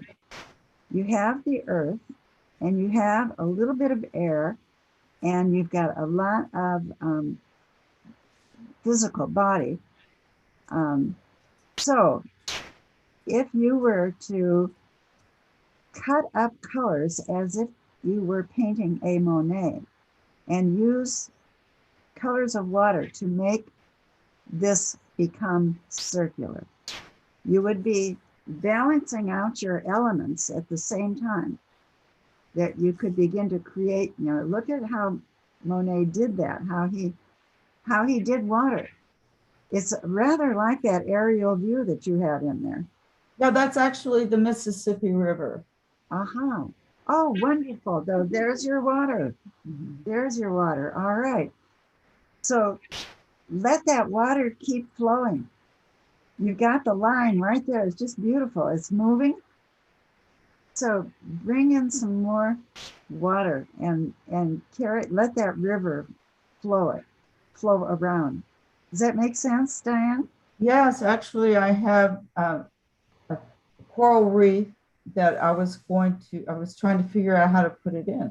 And so, you know, you're saying overlapping, that might work, actually. Yes. Yeah. All right. Beautiful. Thank you. Thank you. Okay. With apologies to Diane and Gilda, I also have Gilda's teed up here, so oh, good. I'll give you that now. So not lost. Pardon? Just no, so it's not. Yeah. It's what's lost is Skip. Lost in space. I'm going to share that with you too later. But anyway, here you go. This is Gilda. So Gilda. Well, tell us about it, Gilda. Okay. So finally, when I finished it, I called it the High Priestess, the card of the deck, the High Priestess. I was wondering, it just has that quality. And I restricted myself to just cutting up things and putting them down. It has no other mark other than cut ups glued.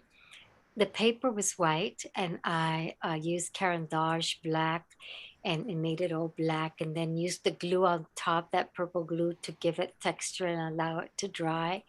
And then on top of that, I started putting the different pieces.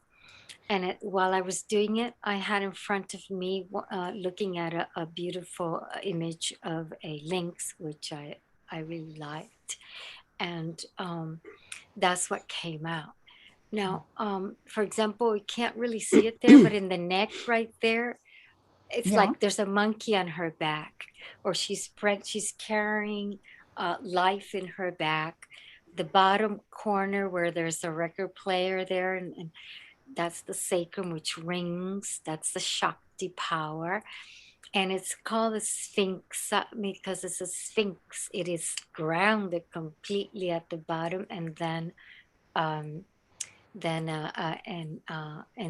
it rises. Now, when I looked at it, I didn't know. It activated itself, and it was alive.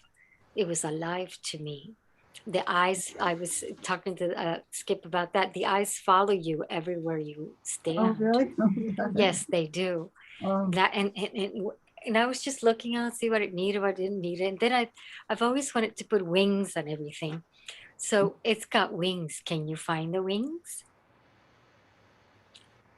Well, it could be coming out of her head, or it could be the wonderful white marks that you've Yes, created. they are the white marks. And the white marks go beyond space and time. See, the time is on the upper right-hand corner there, which is a watch. And the wings of the spirit go right over it and end up here on the top. See the last little white on the top? Yes. Oh, yeah. See, so they go right by and skip space and time and the sun. The sun is right next to time there. And what are the little white specks? The wings. Oh, it's okay. It's pieces of the wings that are going up. Okay. Well, the wings, one has to put it together. They don't. If you don't access your wings, you're not going anywhere. Yeah. So that means that the wings are ethereal as well. They're not always solid there for us to view. Yeah. Right. And then there's the red here. The red here, that actually, if you look at it, is it looks like a dog or something howling up, and it also is a cow sideways. So it's got the duality together in one. So it is united, and the howling expresses that it can rise. The sound can rise into the cosmic space, and the space is the black background. And also, like here next to the mouth, there's these wings, the wings of sound. So it's a lot about sound. The wings of sound are coming right out of the mouth there. Yes. And so it was just pieces that I started flapping, and then put this there, and it just constructed itself. It's not something, and that's why I like it so much, because it's Jungian and it's symbolic. It's not something I would have ever thought of. There was no thinking. It was just watching shapes come together and into something that was harmonious to me. And then at the end, then the little touches, the wings and all that. So. What is the image that is her neck? Her neck. Oh, yeah. Well, right there is a face of an animal. It's got two ears. That little right here next to where the wing begins to come out. Right there, that's the face of an animal. So there's a lot of eyes going on. There's an eyes, and he has two eyes. The being has two eyes. And noses too. There's a nose here. There's a the monkey on her back, which I called monkey on her back, could be anything, you know. But she's carrying. There's a load there that's got things that are abstract, and it's a nose of an animal upside down, and you know, so it's got all these references. But the interesting thing for me was the piece of the record player at the very bottom, which is, you know, part of my practice is ringing, a ring, you know, like a vibrational kind of practice in order to mobilize spirit. And it's all about sound. So I also do mantras, right? So there is the, it just landed there. I didn't, this is not conceptual. Yeah. Later on, I looked at it and I said, oh, you know, so there was nothing conceptual here. It was all done through harmony of form and colors. And then at the end, it built itself. The what about this? The arm is going across the bottom, and then the hand seems to drop down into the creative wellspring. Mm-hmm. The hand, yes. What is the hand made of? Or is it its colors and spaces? Or? Well, that's the hand, and it just came out that I just cut up things and put them where that's the hand. The hand is geometric. Yeah. So it also shows that this is not an ancient figure. It is an ancient, and it is also a very modern figure. It carries the whole history of humanity, of time and space. When you talk about sound, it makes me wonder about the record player at the elbow, and the hand is down in the creative wellspring, very deep. I mean, so deep that it's gone off the page. So it's into the very, very deep collective unconscious. And what might we hear on that record player if we could hear what's coming from the deep creative wellspring? Well, we would hear the song, the songs of the universe since the beginning, and since the beginning, and wherever it can go. Yeah. Because it goes all the way up. That's the little white thing on the top, the wings it goes beyond space and time. But so it's free in this. That's why I call it the High Priestess, because if you stood in front of it, you would the eyes, they're alive, they follow you. Because one of them, and I didn't do this on purpose, actually, I had no idea. I did discover this later. One eye has like a sky behind it, and then the piece, and the way their pupil and so on, it's very catty.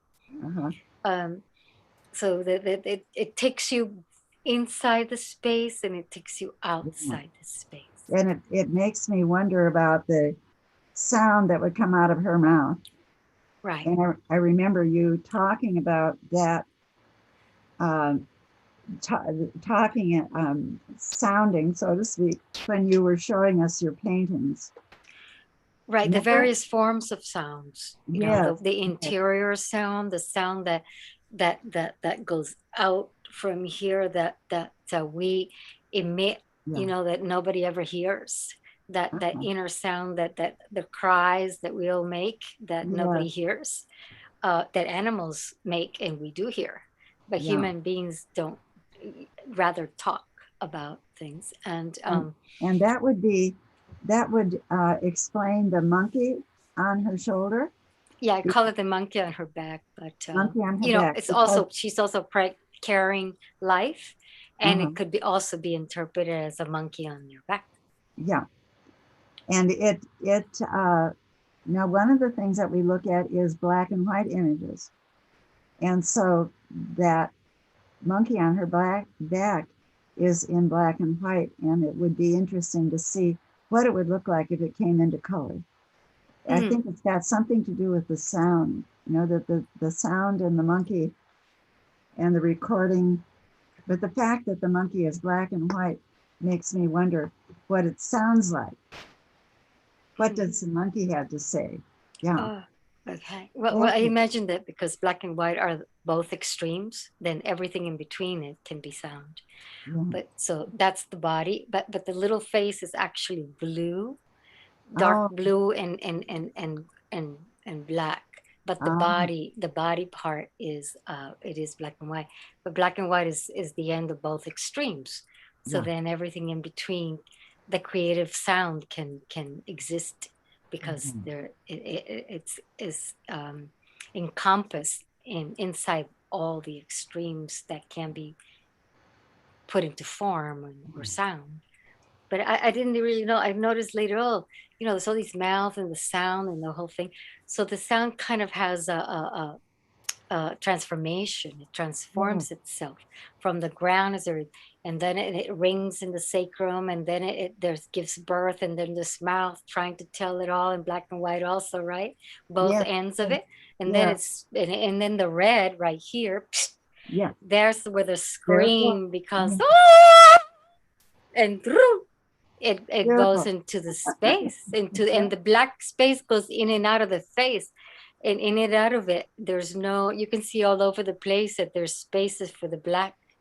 So it has in and out.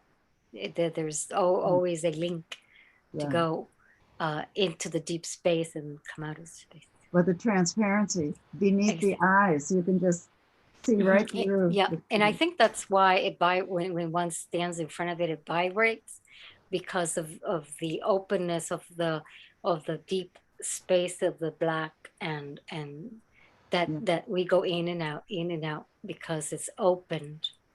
There's an openness to the space. The face is not all solid. You can just go right through it and join the space. Down here you can go everywhere and join the space. Even in time you can go through it and join the space. That's it. Thank you, Gilda. It's wonderful. It's beautiful. Thank you. Isn't it beautiful to hear people talking about what's in their unconscious? A whole other reality. It's just a whole other reality. Absolutely. Now, did you want to talk about your collage again, Coeleen? No, I want to hear about your collage. Okay. All right. Well, this is a bit of a homily from a rationalist, okay, which is why art is important. And I realized this week that I've been doing collage all of my life, and by synchronicity, I had a little result come up that was very not surprising because I've been working on it for 19 years. But this is my collage, so it's not it's not artwork per se, but it is my art. What happened was, and there's 12 pictures missing from this. I couldn't get everything on the one page, but on the 22nd, 5 days ago, we had this announcement, which was that our company, Inca Corporation, has partnered with Mitsubishi to do the International Pandemic Preparedness Center, among other things. And so this team here, as you see, I'm the only white face in this team, but it's really, and the significance is that we have to realize that in our life outside the house and outside our studio, the world is filled with other people who are also building their collages. And so I say this is my collage, and I say it with some pride because I made it possible, and at least on 3 specific occasions. And so just to give you a little sense of it, this man here and me met in Saudi Arabia, believe it or not, in 2002. And in 2003, he called me up and said that he was desperate to have some money because he had a technical team of 8 guys in Jeddah, Saudi Arabia, and they couldn't finish their work unless they had $50,000. And so I sent him $50,000. I wired it to him from my personal account. And I assure you, I have no $50,000 today in my account. However, these people that are represented here are my pulling together many different people to put together what has become Inca Corporation and Inca PVT Limited in Kuala Lumpur. The headquarters of the company is in Kuala Lumpur. And I'm sort of the grand old man of the group today. And everybody that's in here has been making their own collage too. But we have done it, or I don't know if we've done it, but that was the synchronicity on the 22nd of April that told me that that we announced, so therefore I could make this public, that we have done this. And of course, in my business career, I've been pulling things together my whole life. So I argued with myself. I argued with myself about whether to show this to you, because my Pennsylvania Dutch ancestors are screaming that this is prideful to show it to you. But it really is why we do art, and why we need art in schools and so on. And because we, among other things, we bring it into our lives in many different ways. And this is just one example to show you. So I'm going to shut up now. Skip, if I may, your Pennsylvania Dutch may find it prideful, but my Nordic ancestors who conquered everyone equally would like to extend my eternal gratitude that you brought 28 people, 28 marks of self, mark of soul together in the collective unconscious. And I do have a question. Okay. Are the bottom 4 of the 16 you showed your creative wellspring, or would it be the bottom? Would it be the bottom 12 or so of the entire group? Because I think you've 19 2 is 1 + 9 is 10 is 1, and you have 28 is 2 + 8 is 10 is 1. I mean, there's this elegant clock of the universe you've got going on, and I know how hard you've worked, and I know how much you've spoken of it because it means so much. But I'm going to back up to I just want to commend you for bringing that large a team together, because the energetics of the dynamics of people halfway across the country. Yeah. So you're here, they're there. No, halfway across the world. I'm sorry, halfway across the world. That's the dynamics of the whole world. That's an astrological opposition. That's a direct communication across the table.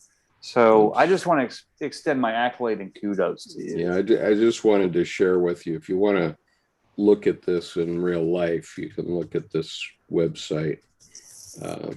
Yes. And then look under people, and you'll see the entire team. Nice. I'm the only Caucasian in the team, but you know, there have been 3 occasions when that team could not exist if it weren't for things that I did, including that initial $50,000 that I sent on a request and no paperwork. And it has paid me back in many ways, not necessarily in cash yet. This is what I showed you as a memorandum of understanding, which is cold comfort. Actually, it's not yet a contract, but it is you know, it's something we're quite proud of, and we have to do this. We have to pull many things in our lives together to, you know, create chicken salad out of chicken shit, as I say. So Joan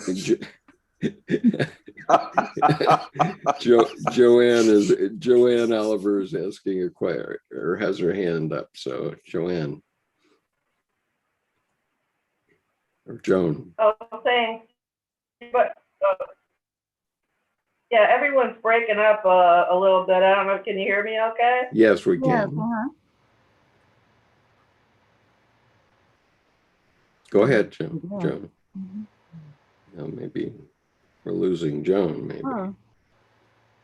Well, I want to congratulate you, Skip. You've done so. Can you hear me?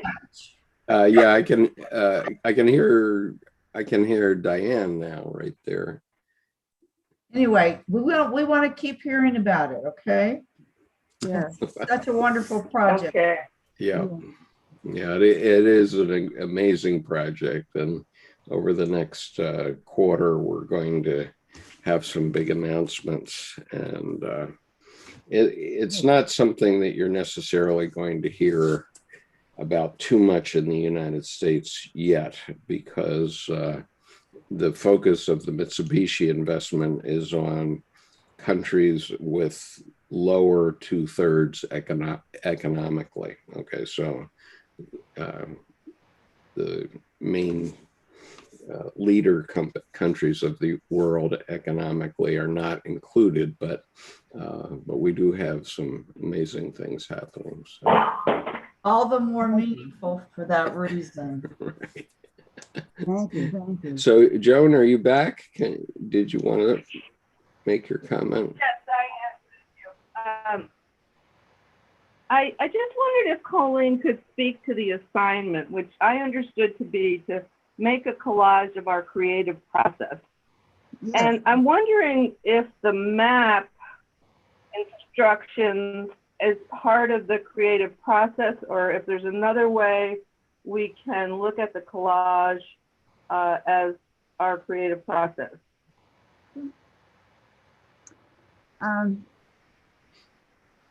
Well, you can look at the collage as a work of art, and a lot of people do use collage as a way of creating a picture or a painting that is of images. So that's another way. But I'm more interested in the psychology of it. So that's what's taken me to looking at the map. And of course, there are other ways psychologically to look at it too. You know, what's happening with the masculine and the feminine, which we've got to, again, when Skip talks about what has to happen in the world, that's something that we've got a lot of work to do in this world. And if you look at your unconscious, it's probably there too. You know, that, in fact, we did see it today. And practically all of us have got that masculine, feminine pull going on. So, but if that answers your question, collage is something that can be a work of art done for that reason. Is right, and I thought the assignment was to kind of illustrate our creative process. I listened to the assignment, make a collage of your creative process, and yes. Somehow or other, I mean, I was fascinated, and I appreciated and really enjoyed, you know, your discussions in the map, but I just wondered if there was anything in particular you were looking for in our, or maybe the concept of an illustration of our creative process I was mistaken about that. Oh. No, actually, I got exactly what I was asking for. Okay. All right, thank you. Yeah, thanks for your question. Yeah, thanks. I wanted to share that. Can I share something? That yeah, Gilda. After this creative process of just letting the unconscious speak and creating something that actually comes alive after it's there. I found in a rare ancient book of Dzogchen, Tibetan Buddhism, where they describe some of the ways in which they're very succinct in separating ways of getting in touch with your spirit or your higher connectivity to the cosmos. And one of three separations is the connection to symbols. When watching a symbol, it brings something into the person that causes that person to get in touch with something they would never do otherwise. So that was actually one of the three. And some people, and I believe that maybe lots of artists follow in that one in particular. So that's why they're able to create from their unconscious things that speak to them, and they put it down as art, forms of art, or it's alive. That's my point. And therefore, by being alive, the person has projected a symbol out of the unconscious that comes alive in form in the real world. It allows them to access what they couldn't access otherwise in a defined, something that's defined, a map that tells you go here, go there, or something that's already here defined. Yeah. So, beautiful. Yeah. Thank you, Gilda. That's well said. Well said. You know, when someone shows their collage, and then I say, tell me about it. And usually there'll be something like, well, it's really hard to talk about it. And that's what's so wonderful. You know, we don't have words for our unconscious. It communicates in symbols, images and symbols. And we're not very sophisticated in our culture about dealing with symbols. And so it's hard for us to talk about it, but we have to learn to talk about it too. You know, definitely. To manifest it in order to manifest, but it takes this willingness to go into it and cut things up, tear things up, let something happen. And it's always worthwhile. You know, it's just always worthwhile. Yeah. And collage is the work we have to do in our country right now, which is to try to pull things together. Yes. Yes. Just for those curious beings who would like to know the other two, one of them is direct transmission. When you're thinking and someone else is thinking, you can access it right away and immediately you get it. And the other one is by reading an explanation. And that by reading that explanation, or by coming to an explanation written, or someone telling you, or whichever way you come to the explanation, then you get that aha revelation. So those are the other two. And the symbol was the second one. That all through symbol, the communication is made from somewhere. And these communications are made in ways which you would not be able to access it if you sat with the intention of the intellect or logic or whatever to unpack. You would not arrive at it. Yeah. Yeah. That's why Dr. Jung said his spiritual practice was underlining books. Right. And I finally realized that's mine too. Skip, I appreciate you bringing up the collage of our country, because there's what's great about Coeleen's map and my experience of this, where I never had an issue with it before, but it hadn't come to consciousness in my process that there was zero shame for anything at all. The shadow was not what I'm ashamed of. To me, that's trauma stuff, and that's not the shadow. The shadow and the light are together in a dance. But I love your comment of the collage of the country, simply because there's a dignity of difference that is an aim that this collage embodies. And I just wanted to say that, because this this collage embodies the dignity of difference of, I mean, I could call all of quadrant 2 trash, but I'm not. It's chaff. So I appreciate you bringing up the collage of the country. And so, Coeleen, I want to thank you also for the opportunity to present this to the public, because it's so important. And I just want to take one chance to plug our session tomorrow. Tomorrow we will be having Dr. Jorge Ferrer from Ibiza, Spain, who is going to talk about participation and the mystique, and the mystery, participation and the mystery. And one of the things that he's talking about in his book is spiritual individuation, which, of course, if you're familiar with Jung, you'll know that we talk about individuation all the time, but this is a little bit different, and I think it's going to be a gangbuster session. We've been waiting for it for 6 months, and so everyone is invited, and it will be live streamed also on YouTube. So Coeleen, it's yours to close up here today. Yes.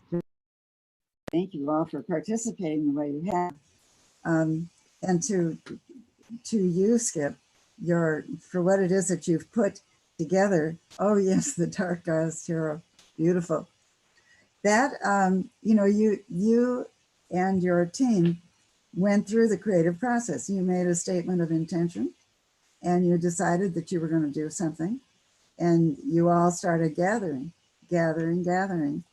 and you no doubt had several intimations along the way, some of which came to fruition and some of them which didn't, but that's all the process of fine-tuning it. And then voila, here you are.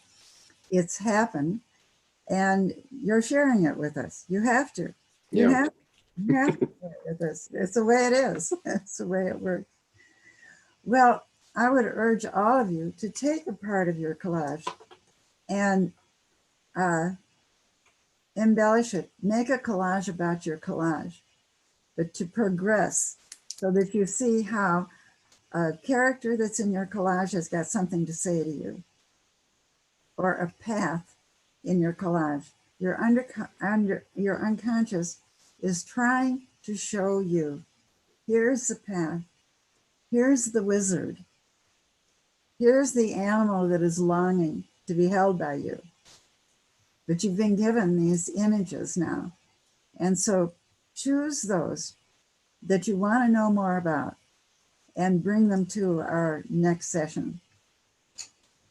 That's progressing your collage, and that's living with your unconscious. You know, it's one thing to have a wonderful time making a collage, but then, as Dr. Jung said, please, please, please take it seriously. Come out of this with something. I think that's the third step of what you had shared with us, Gilda, is that participation, that bringing it forth. It becomes alive on its from the process that it arises. It definitely does. Alive. Yeah. Thank you. So there's another class in 2 weeks? Yes, another class in 2 weeks. Okay, so we have to make a collage out of the collage? Yes. Okay. Yes. Maybe we'll see that character on her back.